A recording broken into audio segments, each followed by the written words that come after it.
Hi, Will. What's up, Cheetie? How are you? I'm okay. How are you? Yeah, about the same. Yeah. Wow. Geez, lots changed since the last time you and I talked. Yeah, for sure. So, Losses and victories. well, we were just texting about this stuff with the this bill. I hope that this thing. I hope people don't have to come back, and I hope it just passes the way you mentioned it. I mean, you've been pretty dialed into this and staying on top of it. What are you hearing? Um, as far as I know, and I'm several steps removed from everything, obviously, but the Senate should be in the vote right now. And I am unclear. If unanimous.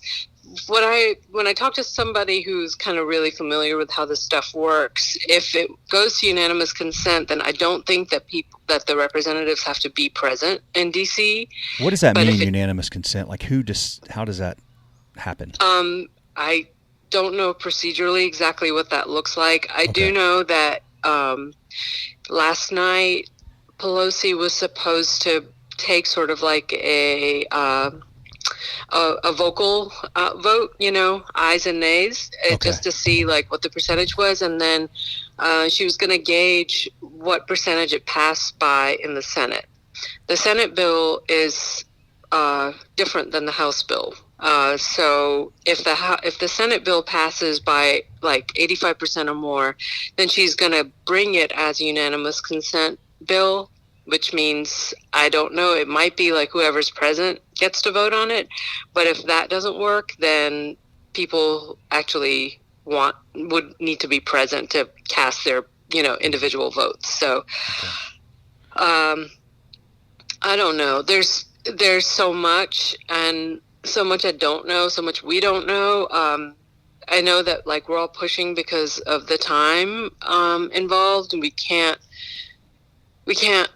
They're definitely breaking at Easter, and the closer that we get to that and the further into the crisis we get and lockdown mode, the more, scary it is. So from what I understand, if the Senate bill passes as is, the budgets are going to be disseminated to each state, and then each state has to evaluate what the shortfalls are and where to make it up. Okay. Interesting. Yeah, this stuff is happening at breakneck speed. It's hard to keep up. Yeah. This doesn't happen in DC. No. Good gosh. Nothing ever gets done, and it certainly doesn't get done fast. But this time it really is. So unprecedented, I guess. What are y'all? Are you closed totally now? Are you doing curbside or? We're not running curbside. We're closed. You're closed. Okay. Yeah. It's we're ready to go. We have the platform set up. We have a menu. We have, people who are ready-ish to work, but nobody feels 100% confident in the security of it, and I certainly don't. Yeah. And my gut, it's like I feel like I'm sort of jumping off a cliff, and it feels about as dangerous as that to launch anything, Do you mean the security of it, meaning the health safety aspect? Yeah. I mean, the science doesn't really, exclude kitchen workers. The science doesn't exclude anybody. So, although, I trust that when my staff says that they've been isolating, I know they have been, but I don't know who's in their household, who works at a hospital, where they've gone to shop. It's just too many unknowns and variables, and we don't have testing. So it's impossible to know, is this a 5-day, 9-day period where somebody is walking around contagious and not symptomatic? And not symptomatic. That's right. That's the thing. That's what there's so many people that have had this that are asymptomatic, but they could have infected dozens and dozens of people. I mean, that's why it's spreading like this, because there's such a long time, so many days in between before you even have any inkling that you might, you don't feel quite right, or holy shit, I'm sick. Yep. And we, isolating is definitely effective, but in the places that were able to really flatten the curve, they did both. They isolated and then they tested a lot of people, and whoever tested positive, symptomatic or not, was quarantined, and then they were able to trace everybody that was exposed to them, and then, that became a priority of the population that got tested. But we don't have that. We're not even testing people who are sick. So it's... I tried to get tested a week ago. I felt horrible. I had body aches. I had chills. I mean, I've got my bride is, she's had severe asthma her whole life. She's high risk, right? So she's, oh my God, she's no different than somebody that's 80 years old. And 2 of my 3 kids have asthma, and not as bad as her, but so I started feeling, I was like, what do I do? So I go to this drive-through testing thing, and I'm like, oh good, they're going to test me. And they're like, well, since you don't have a fever of 102 or whatever it was, 104, something crazy, and you're not coughing, we can't test you. I was like, well, wait a minute. Just because I don't have that, maybe I'm, have a good immune system and I have mild case. I have a mild case. Like, how do I know I'm not literally like going to infect my? It's just nuts. It's crazy. It's so irresponsible. And the thing is that it's not a high fever. The symptoms are not high fever. The fever threshold is like 100.3. It's not crazy. Right. That's what I thought. I was like, well, wait a minute now, because I tested it at home and it was like 100. And I was like, oh, no. And they're like, well, you're not coughing. And almost everybody's coughing. I was like, well, okay. So what do you want me to do? And this was interesting because it was outside of the ER. It was like a little tent thing, Right. They're like, well, we just recommend you go into the ER and get the test for the flu, and maybe you have that or pneumonia. I was like, you want me to go into an ER right now? I was like, Jesus. No, I'm not going in the ER. And I don't fault them. I just think that it's just, this is it's the system. It's not their fault. There's not enough tests, and this is we weren't ready for it. Hopefully this will be, I pray that this will be our wake-up call so that, something worse down the road, we will be ready. But man, the slumber is deep. Yeah, I agree. It really is. I'm afraid that, well, who knows?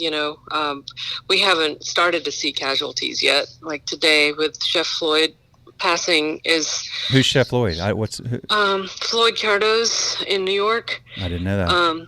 He was a chef at Tabla, Danny Meyer's restaurant for a long time, and really a pioneer. Not just, he's a pioneer in the Indian chef world for sure, trailblazer, but just generally just a great chef. You should just Google him when we get done. It's a shock. What's his chef? He had restaurants in Mumbai. We went to both of them when we were just there. And were you there with Marwan? What's that? Were you there with Marwan? Weren't y'all there recently? Yeah. Mm-hmm. Okay. And tell me his last name, the chef. Spell it for me. Cardoz. Cardoz. Cardoz. Okay. Mm-hmm. I'm really sorry to hear that. That was today? Yeah, this morning. He was in the hospital, I think on the 15th. So it's been, I get it why you're worried about this. You can't have, what if somebody's cooking, Right. Lauren was, my wife was it was a few days ago. She was like, man, I'm sick. You think I could get takeout? Because I'm, we're just getting kind of, we've been here, we're cooking and all that. And I was like, yeah, I don't know, maybe you just warm it in the microwave. Could this stuff live through a microwave? And then we're sitting there, we're like, why are we even, no, we're just not going to, unfortunately, we're trying to buy gift certificates and do things to support people because I can't, I don't know. And I don't want to, You just don't know. No. There's, at the very least, 3 hands have touched the takeout situation. Yeah, even with gloves on, you just can't monitor every movement for every order. And I've really had an internal crisis last week not doing it. But I know that I've been in New York, I've been in San Francisco, I've been at a food festival in Charleston, I've been on at least 6 airplanes. Now today's day 9 or 10, I feel great, but what if is too big and it's too consequential? So it just kind of been swallowing the self-doubt and sticking to it. Well, Cheetie, it's one of the things that we at Schedulefly love so much about the industry we serve, which is independent restaurants, is y'all are, collectively, you are always thinking about others. I mean, always. You're always the first to, if there's a natural disaster, if there's some kind of emergency, it's always y'all are worrying about others and thinking about others and putting others first, and not serving takeout is a way you're doing that right now. What we need right now is, and I think people are starting to wake up to this, is we need, as a community, we need our government, we need our businesses that support y'all, and we need the customers to put y'all first right now, because you need it. I mean, through no fault of your own, the entire industry is just shut down. Yeah. And it's not only that, it's a low margin business, and so this stuff needs to pass, and there needs to be a lot of. I mean, that needs to be the first step, not the step, but the first step to helping the restaurant community, particularly the independent. For sure, but a lot of industries are hurt. We were on the front line because we're so 100% about congregation. Yeah, and about food. I mean, there's just so many factors that involve. So many factors. It's just a unique situation. And I know that a lot of people are going to be permanently laid off. We're motivated to make all of this temporary furlough, but some people are just going to outright lose their jobs. And so that, they're not going to be in a position to support us because they're hurting themselves. Yep. I get that, Well, so what else do people need to know right now? I mean, I want to try to, I'm trying to talk to restaurant owners all around the country. I'm trying to figure out what, people listening need to know. Van and I talked earlier, and I'll post. I mean, this is the fourth one I've done today. This one that I'm doing with you now, so we'll have a lot of good content to post here. But we talked about SaveRestaurants.co. The independent restaurant coalition that started, which is really cool. Where else do people? They need to call their congressional representative. They need to advocate through that as much as they can. What else can people do right now to help their local independent restaurants? Well, this is such a unique situation because everything changes day to day. Yep. Legislation is moving at light speed, so every day we're pivoting. First it's the state governor, and then it's the Senate, and now today's the House. As this measure passes, we don't know what the next phase will be because there's so much about this bill that we don't know. I don't know what the budget is going to be for North Carolina, what holes there will be in this act, and how North Carolina will compensate for those holes. I mean, I think first and foremost, people need to listen to science. Right now, the medical community, not politically affiliated, needs to be our sort of our guiding star, our guiding light. The voice needs to be factual, fact-based, not political. The economy is definitely a crucial component in this, but there's no economy without people. Yeah. And lives are really on the line right now, and it's hard to feel that. It's hard to imagine the gravity of what could be if we are cavalier in any way about it. So I think the seriousity of the situation can't be overemphasized.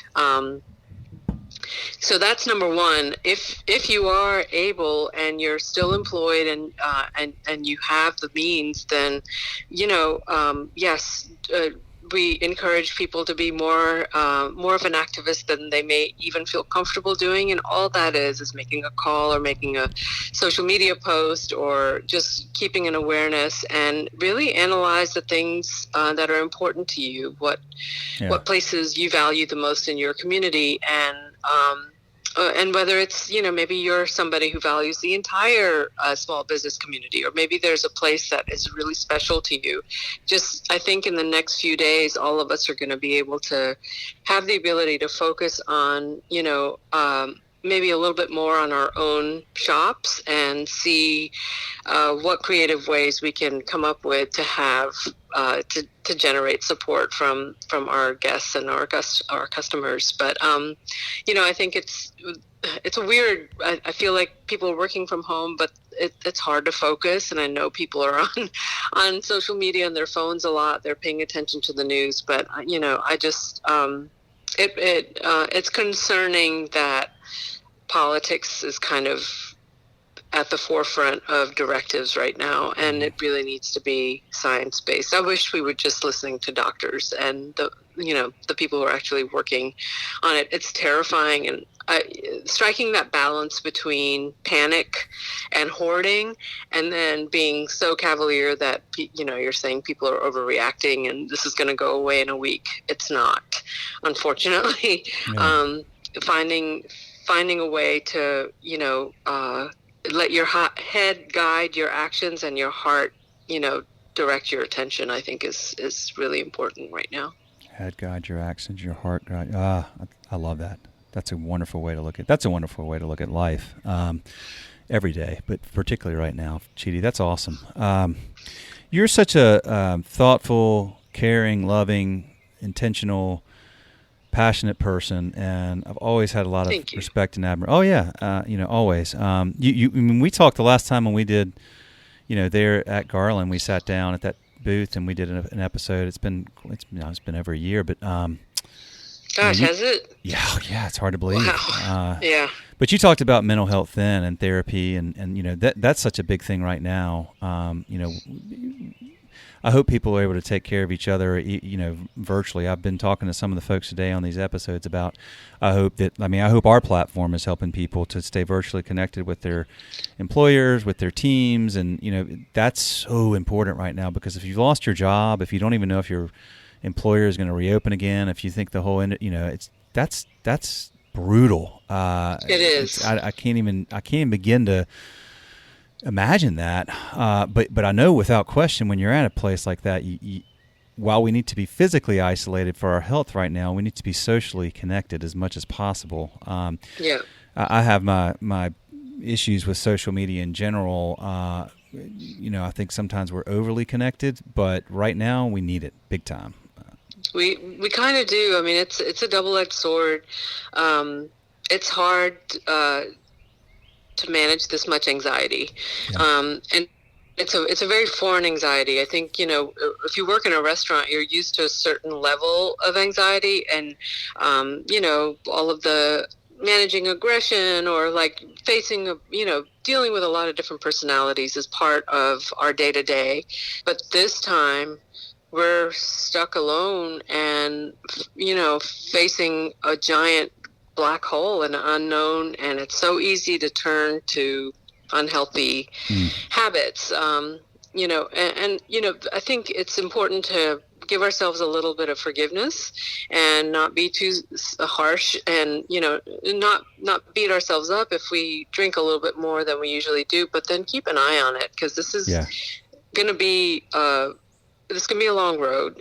There's a lot of days ahead. There's a lot of nights, and I think we've been just trying to do one or two healthy things a day. Mm-hmm. Take a walk far away from each other, cross the street if you see somebody, but walk around the block a few times, take the same route and just do it over and over.